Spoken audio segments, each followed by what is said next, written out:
তো প্রিয় দর্শক, আসুন শুরুতে জেনে নেব আজকের আবহাওয়া সকাল থেকে কেমন থাকবে এবং সারাদিন কোথায় কেমন থাকবে, কোথায় কোথায় ভারী বৃষ্টি, কোন কোন জেলায় হালকা থেকে মাঝারি বৃষ্টি, আর কোথায় কোথায় দমকা হাওয়া বয়ে যাওয়ার সম্ভাবনা রয়েছে। বঙ্গোপসাগরে যা পরিস্থিতি, আবারও এক ঘূর্ণাবর্ত সৃষ্টির সম্ভাবনা জারি করলো আবহাওয়া দপ্তর। ফের এক দুর্যোগপূর্ণ আবহাওয়ার সৃষ্টির আশঙ্কা জারি করেছে আবহাওয়া দপ্তর।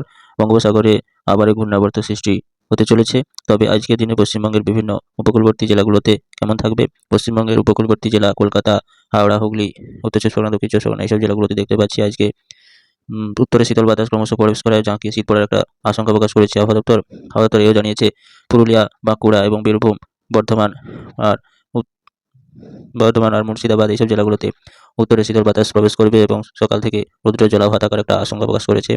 তবে উত্তর চব্বিশ পরগনা, দক্ষিণ চব্বিশ পরগনা এবং উত্তর দিনাজপুর, দক্ষিণ দিনাজপুর এইসব জেলাগুলোতে আবারও শীতের আমেজ শুরু হতে চলেছে।